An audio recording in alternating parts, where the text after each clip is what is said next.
Hello. चला 8वी क या सगळे पुस्तकं घेऊन या. भूगोल. आज आपला भूगोल विषय. गुरुवार, शुक्रवार, शनिवार आपला 3 दिवस समाजशास्त्र हा विषय असतो. त्यानुसार आपण आपला आजचा पिरियड सुरू करत आहोत.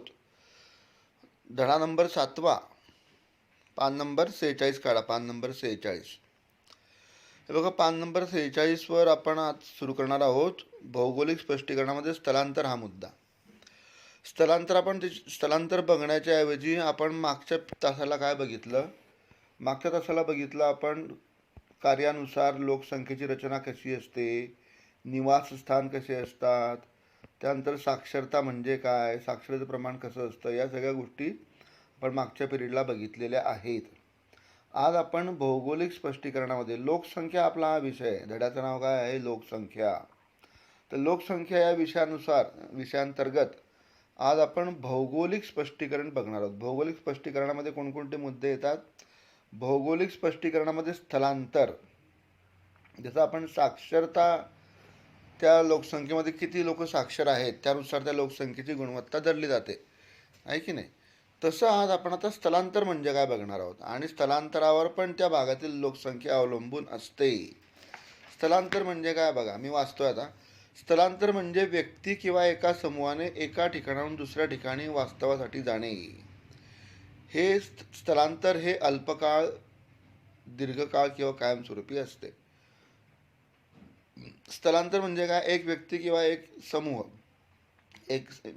अनेक व्यक्तींचा समूह हा एका ठिकाणाहून दुसऱ्या ठिकाणी राहण्यासाठी जातो, त्याला स्थलांतर असे म्हणतात. परीक्षेमध्ये प्रश्न येऊ शकतो, स्थलांतर म्हणजे काय? तर स्थलांतर म्हणजे व्यक्ती किंवा समूहाने एका ठिकाणाहून दुसऱ्या ठिकाणी वास्तव्यासाठी जाणे, याला स्थलांतर असे म्हणतात. तर स्थलांतर हे कसं असतं? स्थलांतर हे काही काळासाठी असू शकतं किंवा दीर्घकाळासाठी असू शकतं किंवा कायमस्वरूपी असू शकतं. एखादा व्यक्ती काही ठराविक काळासाठी एखाद्या कारखान्यात नोकरीला जाऊ शकतो, तो परत काही काळानंतर परत येऊ शकतो. काही व्यक्ती या दीर्घकाळासाठी 6 महिने, वर्षभर, 2 वर्ष जाऊन परत आपल्या गावी येतात. तर काही लोक हे कायमस्वरूपी आपलं नेहमीचं ठिकाण सोडून दुसऱ्या ठिकाणी व्यवसायाच्या निमित्ताने वास्तव्यात जातात. असं कायमस्वरूपी वास्तव्य या निमित्ताने होतं. उदाहरणार्थ विवाह, शिक्षण, व्यवसाय, बदली, पर्यटन, नैसर्गिक आपत्ती, युद्ध इत्यादी कारणांमुळे लोक स्थलांतर करतात. स्थलांतराचे अनेक प्रकार केले जातात. बघा, एखाद्या मुलीचा विवाह झाला तर ती तिच्या माहेरून सासरला जाते, तिचं हे कायमस्वरूपी स्थलांतर झालं, आहे की नाही? त्यानंतर कोणी व्यवसायासाठी जातं काही काळासाठी, कोणाची बदली होते अल्पकाळासाठी, कोणी पर्यटनाला जातं भेटी द्यायला अनेक ठिकाणी. काही ठिकाणी नैसर्गिक आपत्ती आली म्हणून मग अल्पकाळ स्थलांतर काही होतं. युद्ध सुरू झालं 2 देशांमध्ये, तर तेव्हासुद्धा स्थलांतर करावं लागतं. या इत्यादी कारणांमुळे लोक स्थलांतर करतात. स्थलांतराचे अनेक प्रकार केले जातात. कोणते प्रकार आहेत बघू आता. लोक ज्या भागातून स्थलांतर करतात त्या भागात लोकसंख्या कमी होते.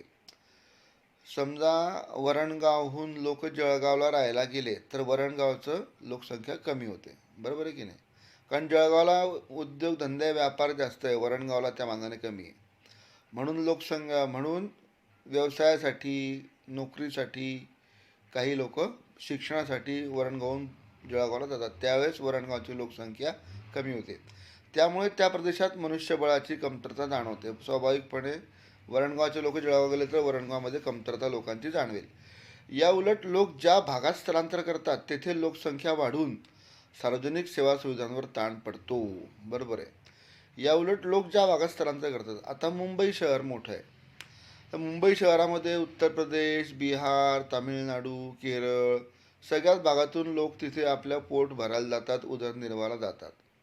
त्यामुळे काय होतं, मुंबईच्या ज्या सेवा सुविधा आहेत, लोकलमध्ये प्रचंड गर्दी वाढते, बसेसमध्ये गर्दी वाढते, बाजारात गर्दी वाढते. अशा प्रकारे तिथल्या सार्वजनिक सेवा सुविधांवर ताण पडतो.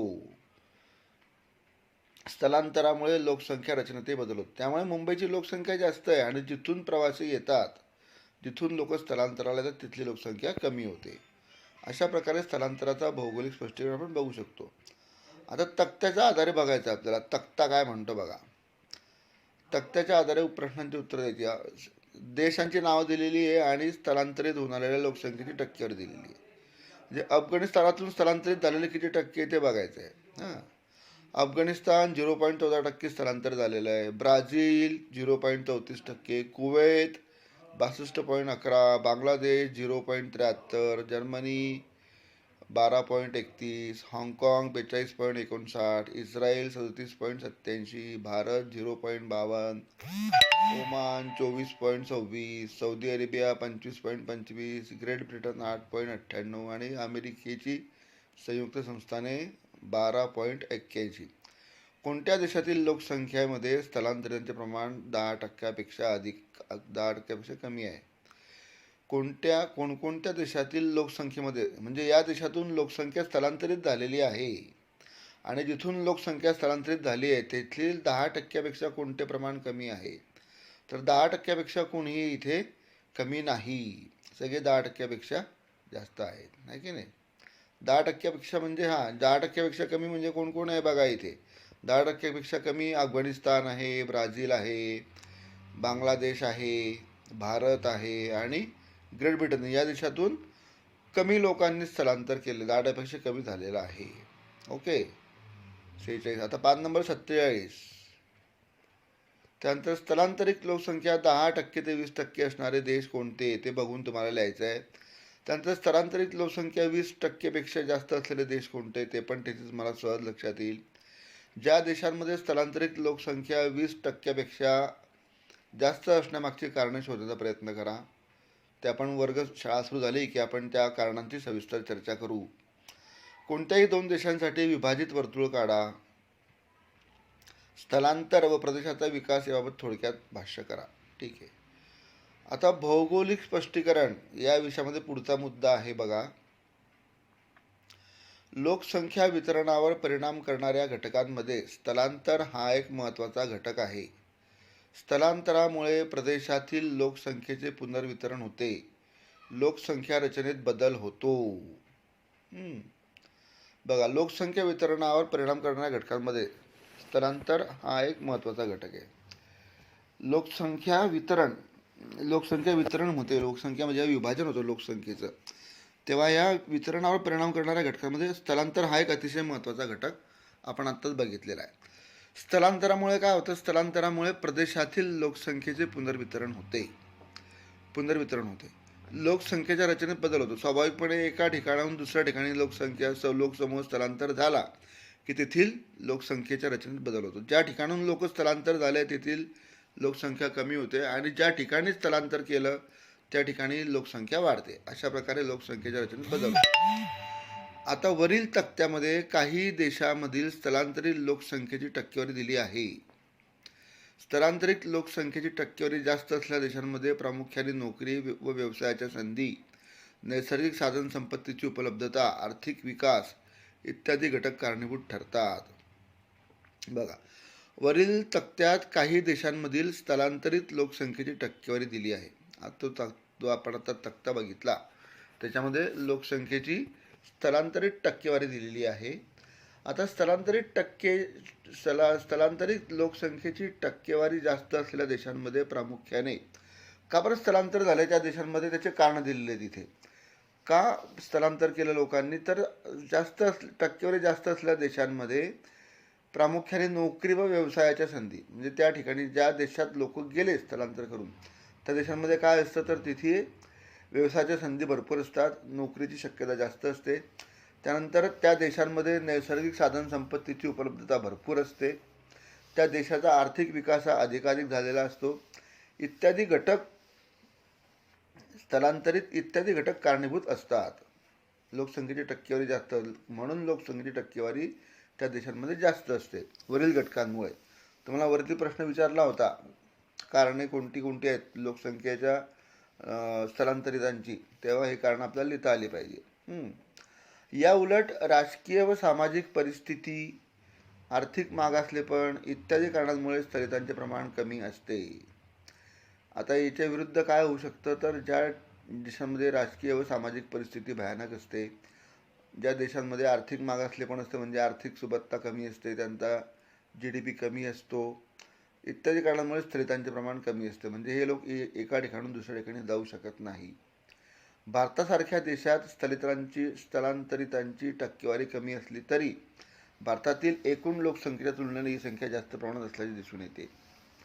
आपल्या भारताची स्थलांतर करणाऱ्या लोकांची टक्केवारी जरी कमी असली तरी भारताची जी लोकसंख्या आहे त्यात भारताच्या लोकसंख्ये तुलनेमध्ये ही संख्या जास्त असल्याचं दिसतं, असं आपल्याला बघायला मिळेल. त्यानंतर जरा डोकं चालवा. आता काय डोकं चालवा सांगताय बघा. भारतातील 0.52% लोकसंख्या स्थलांतरित आहे. म्हणजे किती लोक स्थलांतर करून भारतात आले ते सांगा. आता हे आपला सगळ्या गुणाकार भागाकार करावा लागेल. अगोदर लोकसंख्या पाहावी लागेल. आता सांगा पाहू काय बघा. आता खालील प्रश्नांच्या आधारे चर्चा करा व उत्तरे द्या. आता नीट लक्ष द्या. खालील ठिकाणी काम करणाऱ्यांना तुम्ही काय म्हणून ओळखता. खाली काही ठिकाणं दिलेली आहेत. तिथे काम करणारे लोक जे आहेत त्यांना आपण काय म्हणून ओळखतो. तर शेत, आपण त्यांना शेतमजूर ओळखतो. कारखाना कामगार, हॉटेल कर्मचारी, दवाखाना कंपाऊंडर, दुकान नोकर, शाळा शिक्षक, कार्यालय क्लार्क. आता वरील यादीत आवश्यकता वाटल्यास भर घाला. आता काय म्हणतात ते बघा. हे काम करणाऱ्या लोकांची सर्वसाधारणपणे वयोमर्यादा काय असते. म्हणजे वरील शेतात कारखान्यात हॉटेलमध्ये काम करणाऱ्या लोकांची वयोमर्यादा काय असते. आता शेतात काम करणाऱ्या लोकांची वयोमर्यादा वेगळी असेल, कारखान्यात काम करणाऱ्या लोकांची वयोमर्यादा वेगळी असेल, हॉटेलात काम करणाऱ्या लोकांची वयोमर्यादा वेगळी असते. प्रत्येक ठिकाणी वयोमर्यादा वेगळी आहे. त्यामुळे आपल्याला हे व्यवस्थित तक्ता करून लिहावं लागेल. कामाच्या बदल्यात त्यांना काय मिळते. त्यांना पैसा मिळतो, पगार मिळतो. कोणत्या कामासाठी शिक्षणाची आवश्यकता असते. तर शाळा आणि कार्यालय या ठिकाणी. कोणत्या कामात कौशल्याची आवश्यकता असते. सर्वच ठिकाणी कौशल्याची आवश्यकता असते. कोणते काम शिक्षण व कौशल्याशिवाय करता येऊ शकते. कोणतेच नाही. शिक्षण व कौशल्य आणि मिळणारा मोबदला यांची सांगड घाला व तक्ता तयार करा. शेवटचा मुद्दा जेव्हा आपली शाळा सुरू होईल तेव्हा आपण बघू. आता भौगोलिक स्पष्टीकरणामध्ये लोकसंख्या एक संसाधन. बघा हे चित्र दिसतंय का तुम्हाला. पान नंबर 47 स्थलांतराचं चित्र बघा. एक मोठ्या शहराचं चित्र मागे दिसतंय बघा आपल्या सगळ्यांना. आणि त्या शहराभोवती एक मोठं लोहचुंबक दिसतंय. आणि येणारे जे लोक आहेत, स्थलांतर करणारे लोक जे आहेत, हे ग्रामीण भागातून शहरी भागात येत आहेत. ते काय येत आहेत. त्यांना ते आकर्षण आहे शहराचं. कसलं आकर्षण आहे. तर जे नोकरी आहे, व्यवसाय आहे की नाही, उद्योगधंदे आहे, साधन संपत्ती आहे, म्हणून ते लोक तिकडे आकर्षित होत आहे. असं चित्र आपल्याला दिसतंय.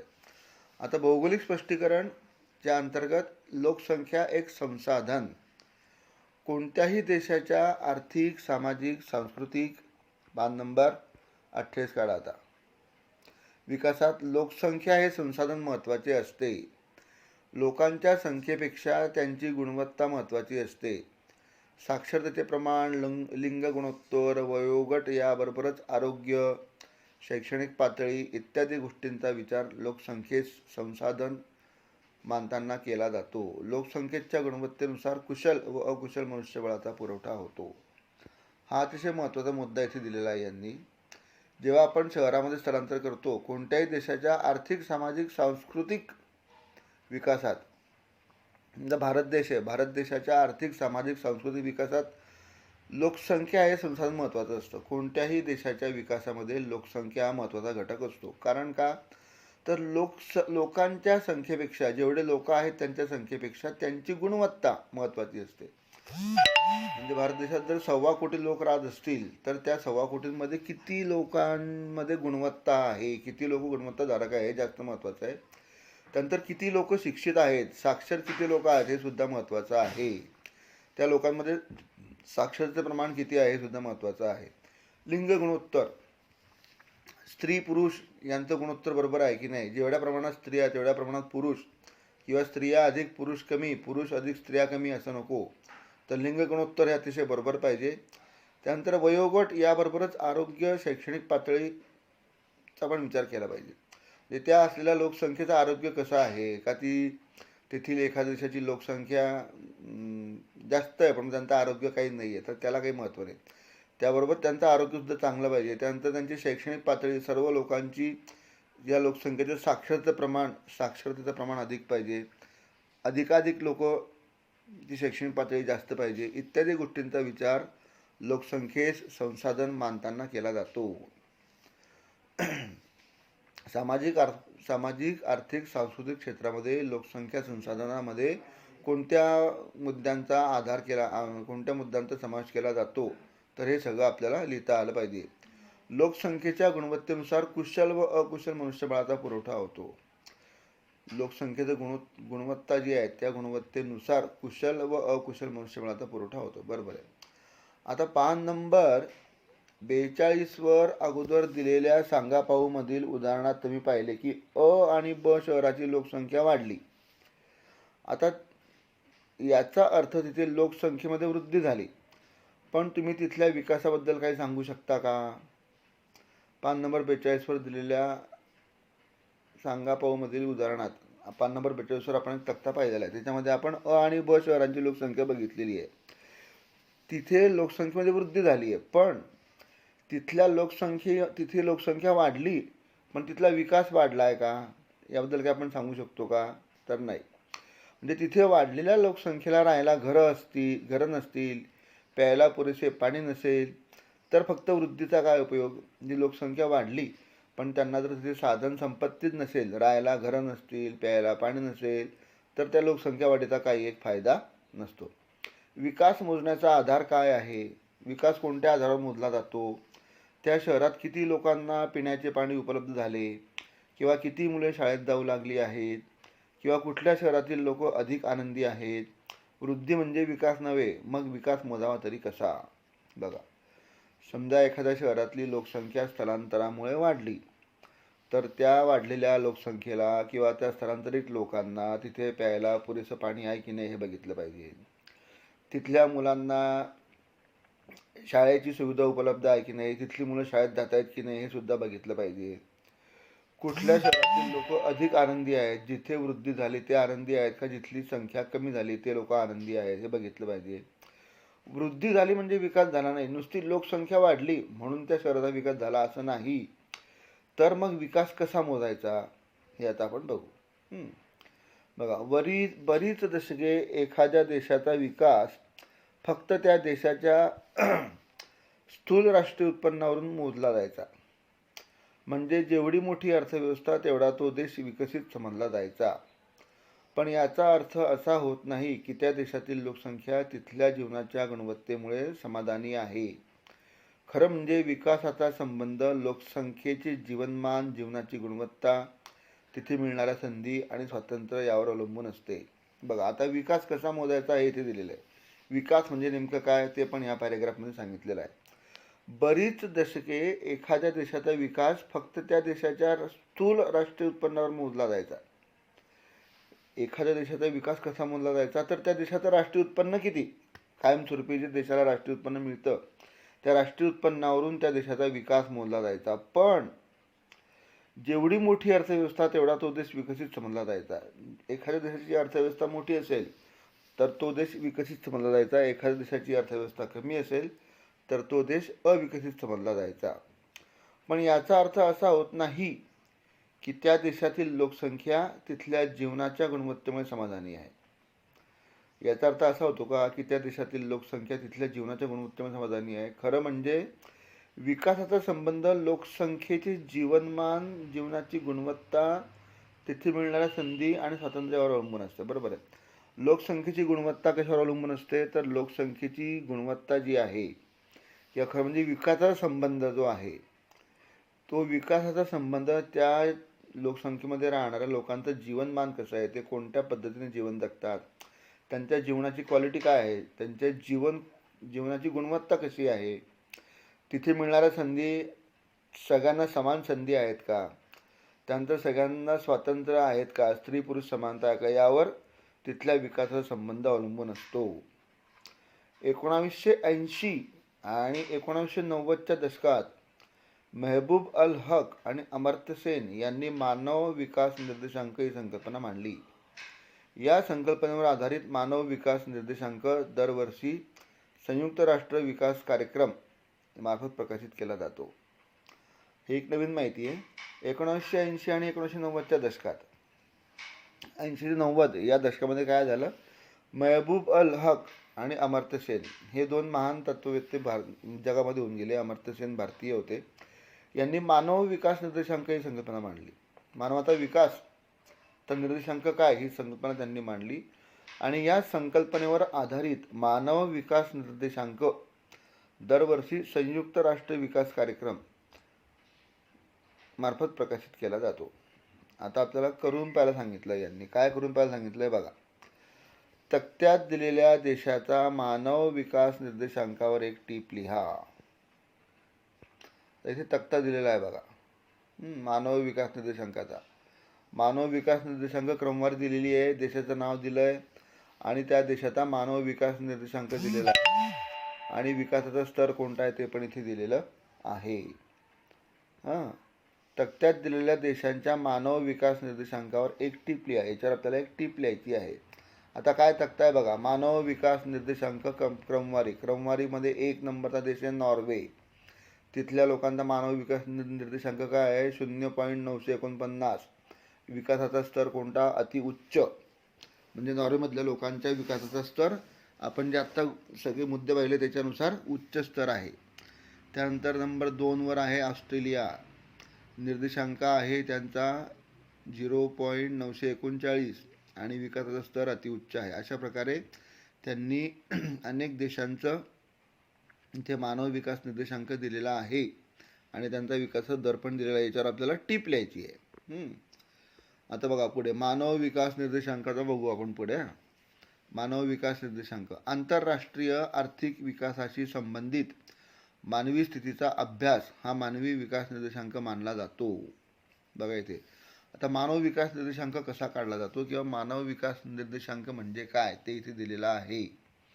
पुन्हा एकदा वाचतो मी. आंतरराष्ट्रीय आर्थिक विकासासाठी संबंधित मानवी स्थितीचा अभ्यास हा मानवी विकास निर्देशांक मानला जातो.